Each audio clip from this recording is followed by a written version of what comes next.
Okay, you ready? Okay. You can do this. One drink. Oh yeah, go ahead. It's water, just water. Yeah. You can have something stronger if you want. It's got gin in there, like. Gin, yummy. I just so appreciate your membership, and I appreciate what it's trying to do to everybody, give everybody such a full, rounded education. You're sitting there and you're learning, and you're with other people, and you don't feel isolated. You know, I live in this tiny little state. There isn't a lot of harp things going around here. No matter what level you're at, you have to keep the joy in every single thing that you do. Welcome to the How to Harp podcast, where your harp, your journey are always front and centre. I'm Heather Downey, harpist and founder of How to Harp, your online space for expert guidance and endless inspiration. Each week, we are here to empower, inspire, and encourage you, whether you're just beginning or many years into your harp adventure. From chats with world-class professionals to real stories from everyday harpists to practical tips you can use right away. This podcast is all about helping you feel happy, confident, and fulfilled with your harp.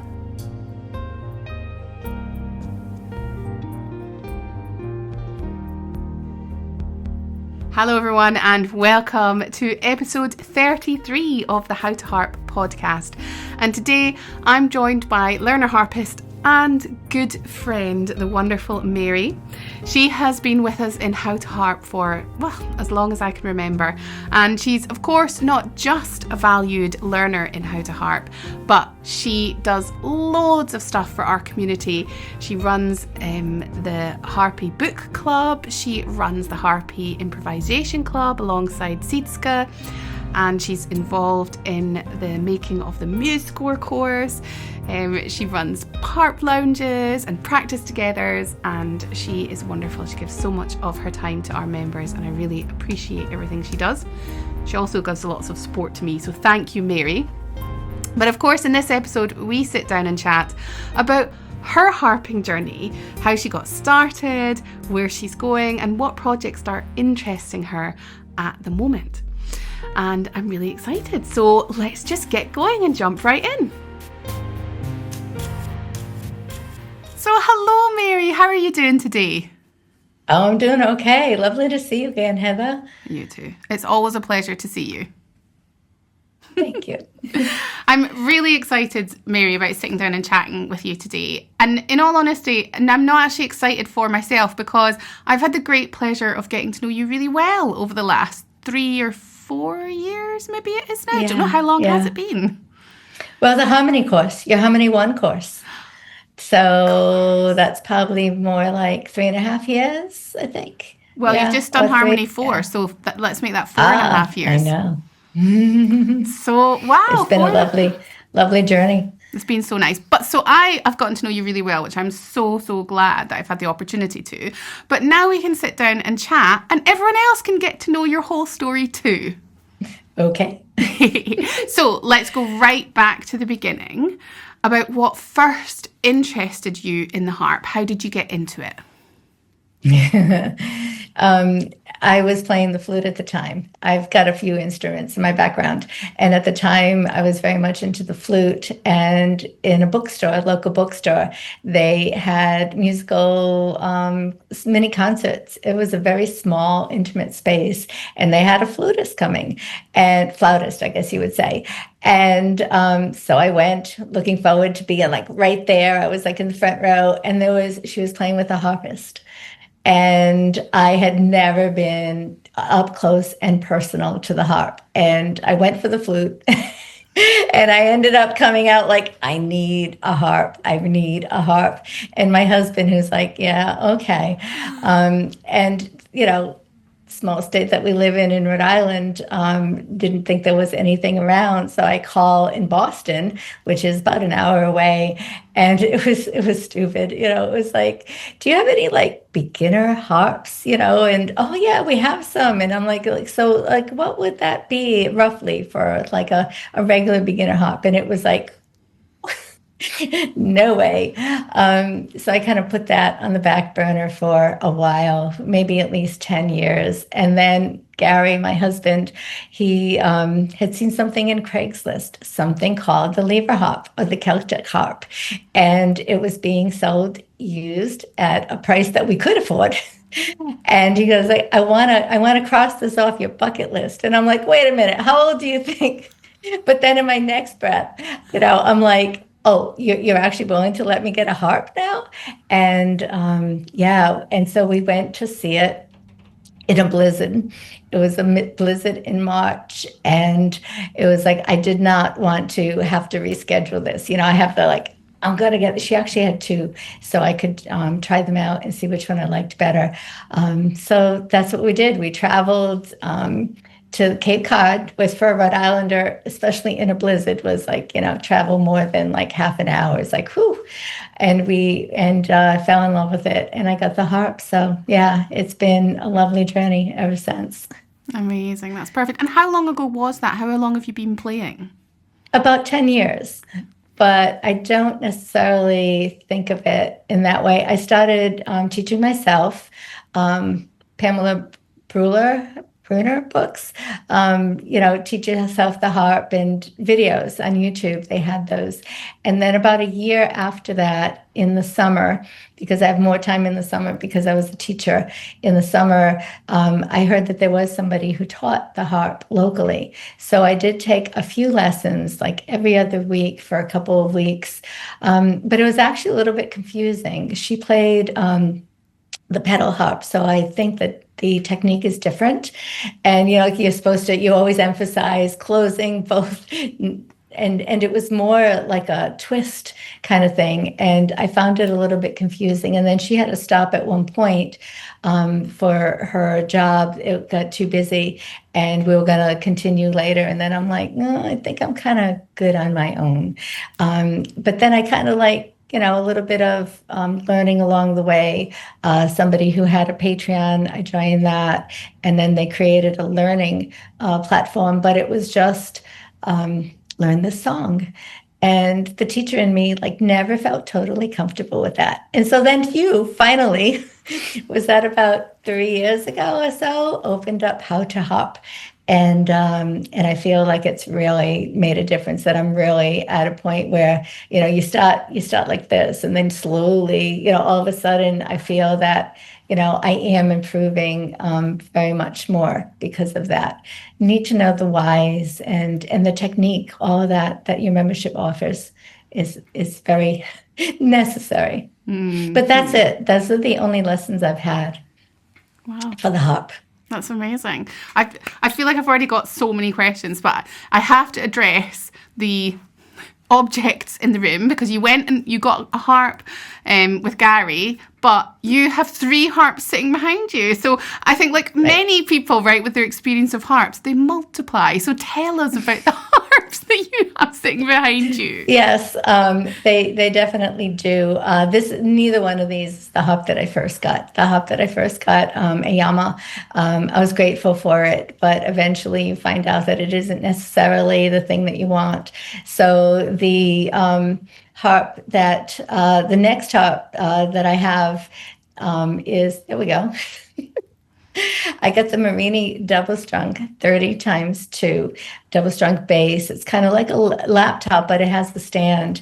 And the double strung is amazing because you have all those intricacies that you can get from overlapping fingers. And I like to improvise, and you never have clashing hands. So that's really special.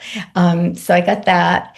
And then the next one was the Dusty FH36, which I loved my Marini, and that was my main harp for a while because I felt that it was better than the Ayama. But I felt that if I ever did replace the floor harp, that it would need to be doing my research, because that's what I do.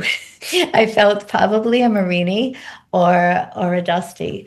I was hoping for a 34 or a 36, and FH is what I had hoped for. And unfortunately, the Marinis at the time didn't have any in stock. And then eventually I saw something on Craigslist right in the state.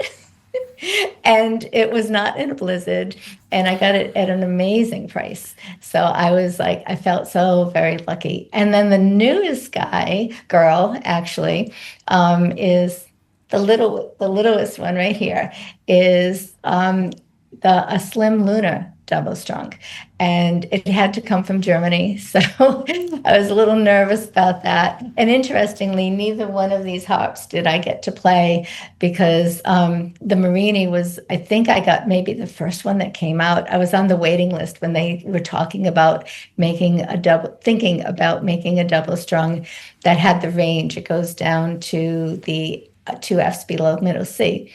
And it's hop number 3. So I think it's just the next hop that's out of the trials ones that they make. And so the Slim Luna in Germany, not going to fly to Germany to try the harp. And but one of our members in How to Harp had it, and told me how much she truly loved it, and what a beautiful tone it had. And it goes down to 30. It's a 30 times 22 times 2, excuse me, which goes down to C below middle C. And you can't get any, it's only 5 pounds. You can't get anything that goes down that low in the United States. And I think the secret is in the strings, because in the bass strings, Alexander told me, the harp maker told me, that they don't make those kind of strings here. And I did talk to Alex Marini to see if he could make a harp that had that range. And he had a harp that was about that size. And he said, at the time anyway, that when he tried bringing it down a little bit lower, even one string, it wasn't working. It was messing up the strings on the top. So as much as I would have liked to have stayed in the United States, I ended up getting the Slim Lunar. And so I love all 3 of my harps, and I'm very special to have them. But I keep telling Gary, no, my husband, no more. But I thought that would be done. And then they came out with the lap harp that had such a great range. I couldn't say no. And it's a double strung too. Amazing. So interesting that you've got the double strung, because I think maybe some people out there listening might not know. They might know that there's 2 layers of strings on a double strung. But if you don't know, guys, if you're listening, the regular harp has 1 layer of strings and the double strung has 2. And that's when Mary said her hands don't crash. It's because they're playing on strings that are, beside each other. But I think maybe our listeners would be interested to know from you, Mary, like, what is it that you love so much about the doubles? Because maybe there's some people out there who know they exist, but they perhaps haven't had the opportunity to try them or really know what they can give you over what the single layer of strings. I don't know what it's called with the single course. Oh, there you go. Single course. Perfect. Versus double course. You get extra tonal possibilities, because you can play so close. And so, and there are certain songs that I've actually played in arrangement, and I feel that the treble is very high. And I do love bass. It's probably one of the reasons why I love my Dusty, because it has like an amazing bass. I also play the cello, so I love low notes. Started with the violin, but had to go to the cello because of the low notes. And so at times I've lowered an octave on my right hand to get it out of the high sound. And you can't do that normally, because there's a reason why they put it up that high. So you're not going to have clashing, but you can do, like echoing effects and that kind of thing. So a lot of times I would take an arrangement and I'll, even a regular arrangement, and I'll kind of move what's going around so that I have, so I'm bringing it up, bringing it down. A lot of times with the smaller harp, they will suggest, well, you can play anything without necessarily rearranging because you can just bring your left hand up an octave. And a lot of times when I'm playing, I don't necessarily even rearrange it. I'm looking at the music and I say, maybe notate, I'm going to take this left hand up or the right hand down or whatever. So it just gives you so much more opportunity. Some people, I think of it as it needs a whole new technique. It is a little bit different to get used to the two rows of strings. Kind of have that little echo of a string behind you. But if you, Karen Peterson, who wrote a book on it, she suggests just play the double for like 2 weeks straight. And your eyes get used to that. And then you can go back, but your eyes get used to that. And that's, I kind of honed in on the double when I first did that and just played that. And you get used to it very easily. So it gives you just more opportunities. You still play it in the same way, but you can do so much more than you could on just the single course. Amazing. That's fascinating. I'm sure lots of our listeners will be really thinking, oh, I wonder what that would mean for me if I had a little go of the double strings. So that's really great to hear that. Now, you kind of mentioned this a little bit, but not in great detail. But because most of our listeners are also harp learners, and you obviously have learned for a long time, pretty much all online, mainly online. You mentioned you had a few lessons, but mainly online. I'm interested to know what you've learned about yourself as a learner during that time. I know you mentioned very briefly there that the whys, but what have you learned about, what do you need, do you think, as a learner? What have you learned about yourself through your 10 years of learning? I've learned to have patience because when you first play, number one, you always there's so much online that you always kind of say, they do this and they do this and you want to be, you're an adult. I took it up as an adult. You want to be able to play something beautiful and not like Twinkle, Twinkle. Not that there's anything wrong with Twinkle, Twinkle. There's some amazing versions of that. But, you want to play what you hear and you're like, oh, I'd love to play that. And so you have to build yourself up. And, like my husband would say, anything you play sounds beautiful. So it can be the most simplistic song. And he says, even at times, if I'm like, oh, I'm so tired or whatever, or if I've been sick, and you just play a scale, honey. Just put your hands on it and play a scale, and it'll sound beautiful.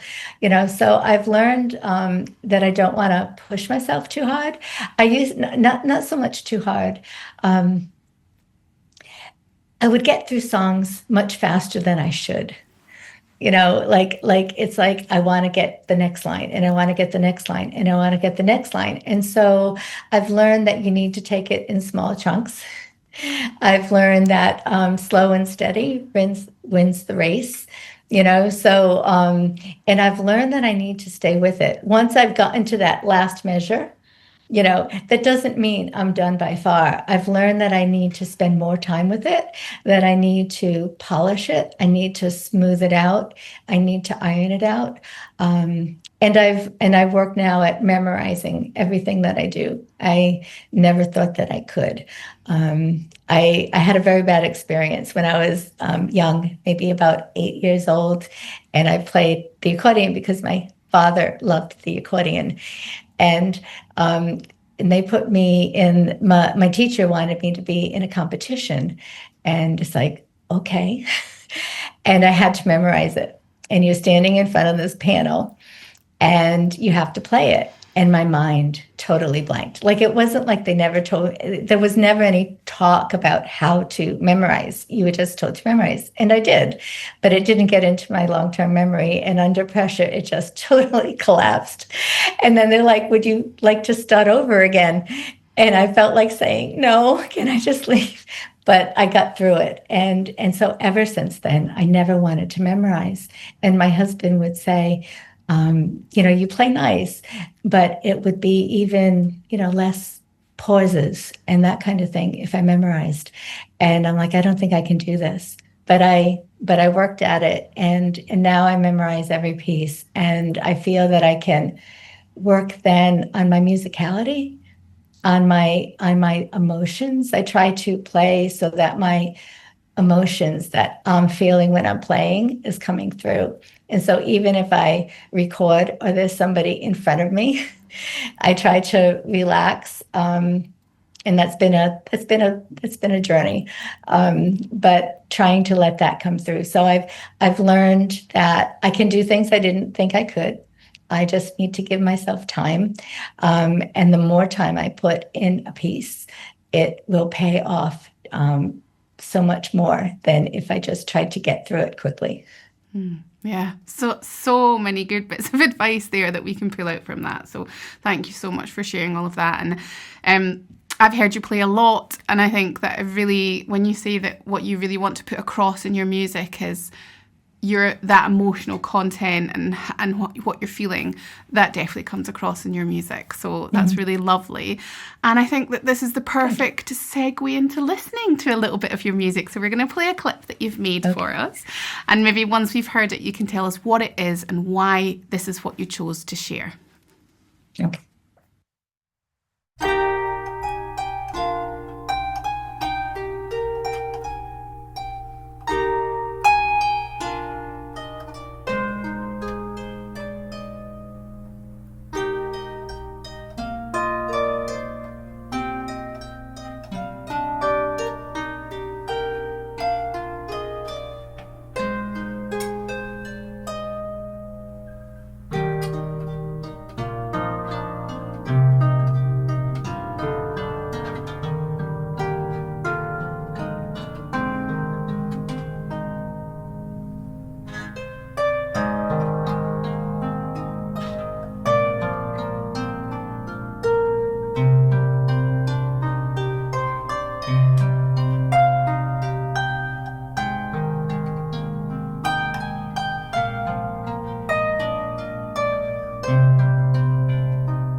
Lovely. Tell us about it. Thank you. That's called Waves Coming In, an original composition by Vera and Brewster.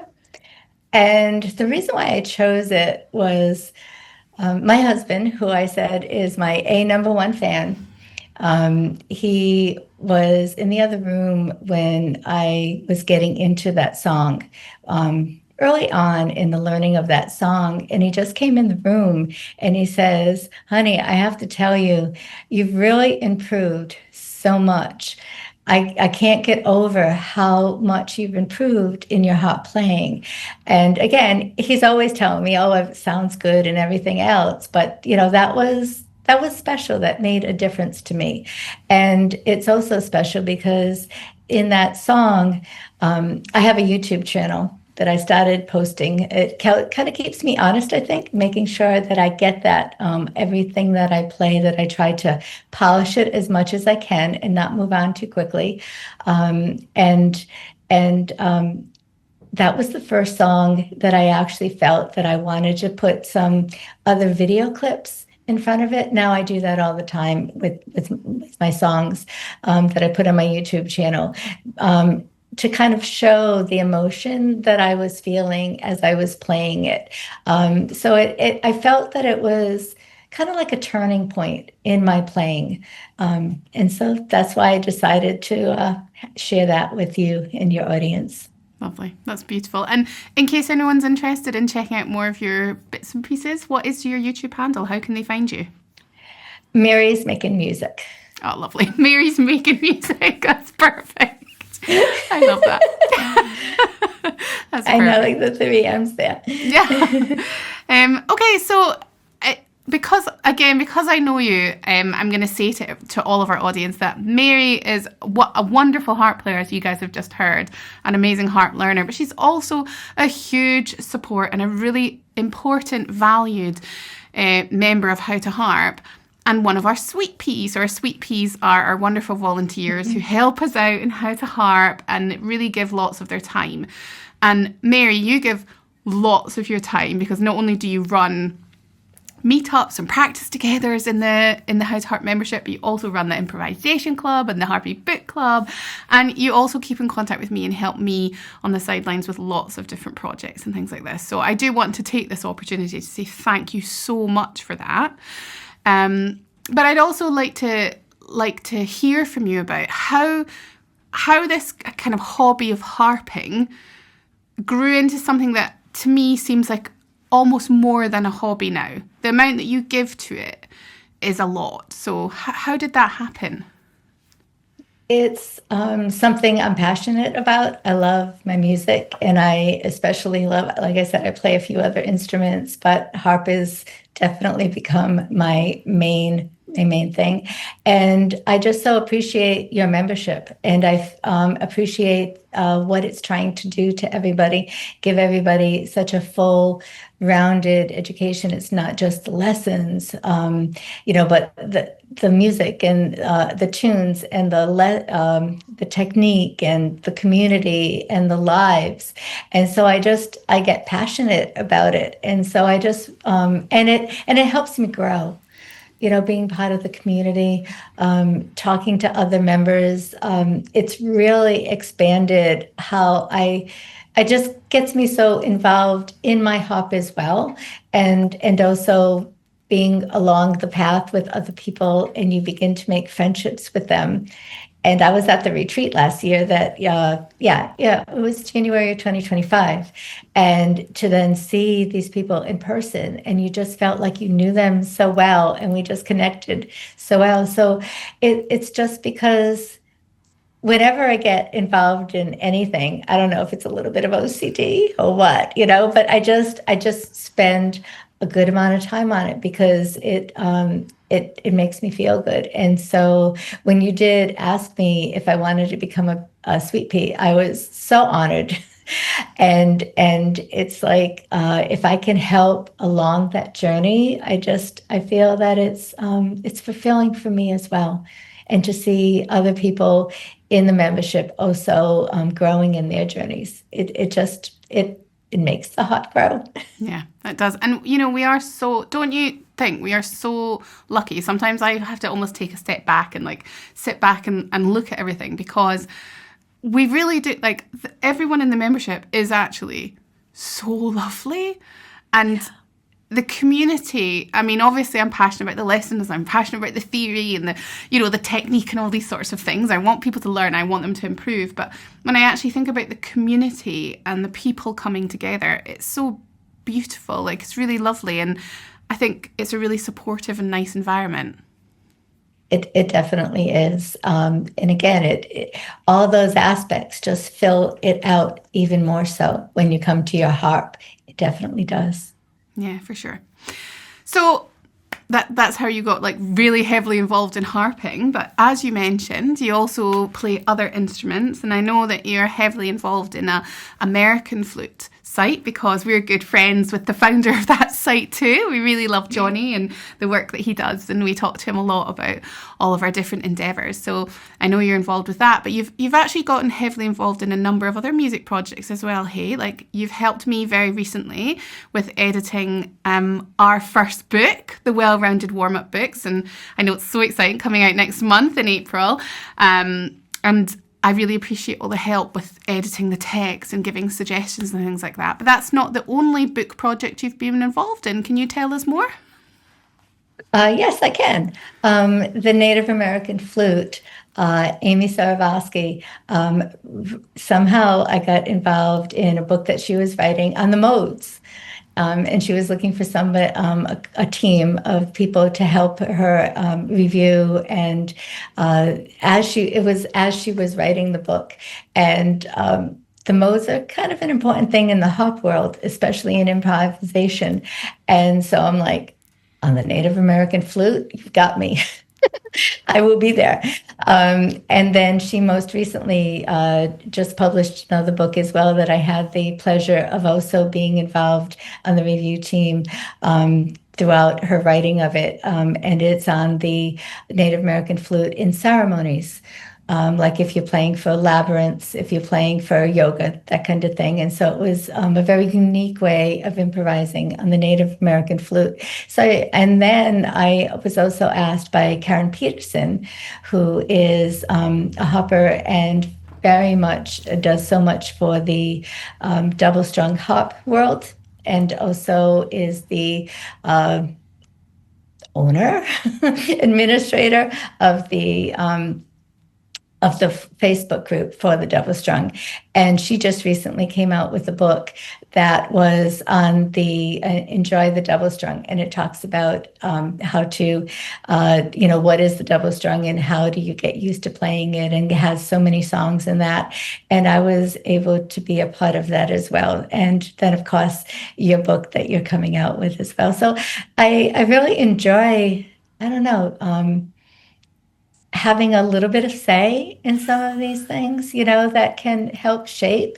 So, I'm not the one doing all the heavy lifting of the book, but to know that, some of the suggestions that I've made that they've taken or not, but just that I've had a little bit of say in something that can reach so many other people. And maybe that also goes back to what I enjoy about your membership. I get to have to help a little bit, being one of the sweet peas and running the hop lounges, some of the hop lounges and practice togethers in those clubs.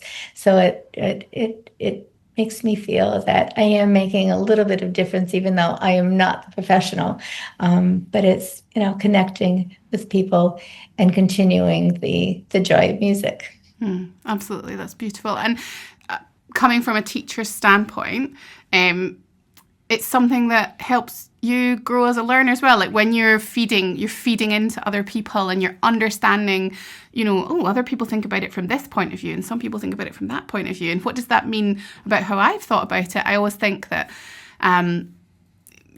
that just helps you as a learner. And I know that you and Sietske and Karen have made this amazing course for us in the How to Harp membership on using MuseScore, because I don't use MuseScore.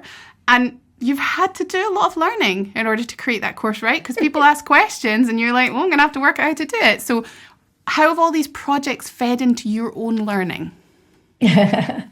Well, one of the reasons why Siska and Karen had started on the course that they were working on for the MuseScore for the membership, and then somebody had a question about MuseScore and how do I do this, and it was just a question out there, and it was like too difficult to explain, so I made a screencast to show how that they could do that. And I posted that up in the membership, and she appreciated it. But then all of a sudden I hear from Karen, and Karen and Siska are like, hey, why don't you join the MuseScore team? Because we'd love to have some of that there. And one of the reasons why I did that was because I used to pay for a music notation software that I had to pay for, and it was getting expensive, and I didn't have my teacher discount anymore. And it's like, well, there's a free version of a music notation software. If I help on the team, then I'll have to force myself to learn it. Because every time I tried to get to it, it always seemed like it wasn't intuitive. So I've learned so much. Siska put together an amazing document that has all these tutorials in them and, different images and how to follow. And then the team decided what ones I should be making that for the screencasts. So that goes along with it. And then when people have questions, when they're coming up with things, we'll be like, we don't really have anything to that. Maybe we should get that out in a screencast so that I'm learning it. So it's definitely improved my knowledge of MuseScore, which is an amazing full software for free. It's just amazing. So yeah, and they always try it out. Like, when Siska is writing in the in the book kind of part of it, it'd be like, does this work? Try this out. When I'm writing the screen task, they're both trying it out. So we're making sure that is going to be clear for the learners. So we do have a kind of like a group in the membership so that people can feel free to still ask their questions, and we still continue forward with that. So I love doing that. And that's an ongoing thing as people come up with new questions. Yeah, that's lovely. It's amazing. Amazing. So you've got all of this going on. You've done all this amazing stuff. You're doing all this amazing stuff. Where is it going? Where do you see your harp journey going, or your music journey as a whole going? Do you have certain ambitions that you're working towards, your goals? Where are you headed, Mary? Eventually, maybe doing a little bit of playing out, or I have a goal of wanting to play with children, so that to introduce them to the harp. Santa and Mrs. Claus needs help sometimes. and so to kind of bring that out there in that way, I think music is just amazing. Somebody asked me a while back if you were, to come back in another life. Not that I believe in reincarnation.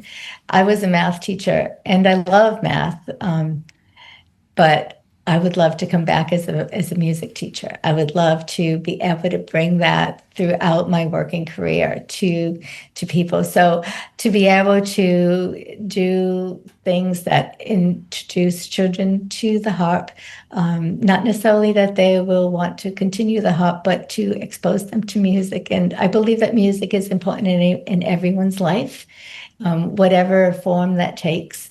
And so if that can make a difference, and I just find that music can it's just so joyful. And so to bring that to the young ones and realize that anybody can do something and get awesome feelings from it. So that's what I'd like to do, I think, to bring it to the children. Amazing. What an amazing ambition. That's so lovely.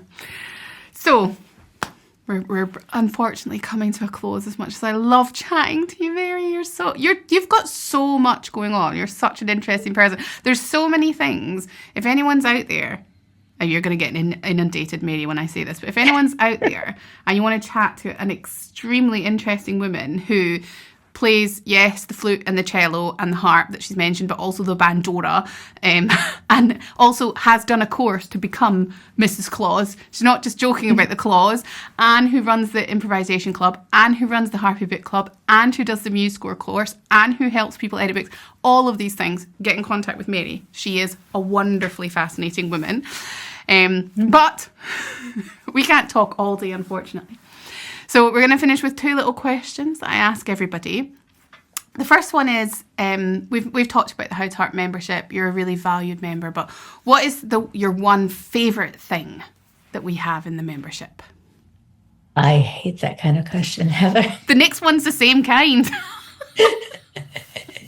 I remember my dad telling me when I was young, he said that he was going to buy me a dress for Easter, I think it was, or something. And I couldn't make the decision between two dresses because they're both great. So you have all these different things. I went to How to Harp because of the technique. And I am so grateful for the technique to be able to fill in those whys and hows so that it can help in my daily playing. But I think the community, because it just having other people out there and you have questions and they're happy to answer and they have questions and you do your best to answer. But that community is not just on your platform that you have, but also the lives, the Zooms, because you're sitting there and you're learning and you're with other people and you don't feel isolated. I live in this tiny little state. There isn't a lot of harp things going around here, but I just feel that it keeps me motivated. The community keeps me motivated. So, yeah. Amazing. Brilliant. But it's hard to decide. But I know. There is a lot of good stuff in there. That's fair. Okay, it's another decision for you. I know. Thinking back to being a learner or what you know now, however it helps you answer this question, what's the one piece of advice you would give to another learner out there? What's your best piece of advice you can give them? No matter what level you're at, you have to keep the joy in every single thing that you do. And so when you're just starting out there and you're, barely stringing two notes together and you can't read the music, you're still making a beautiful sound, and be thrilled with that. So don't look at what other people are doing and don't compare yourself to other people's journeys, because yours is special. And so whatever you do, you have to see the love in it so that you want to keep going back to it every day.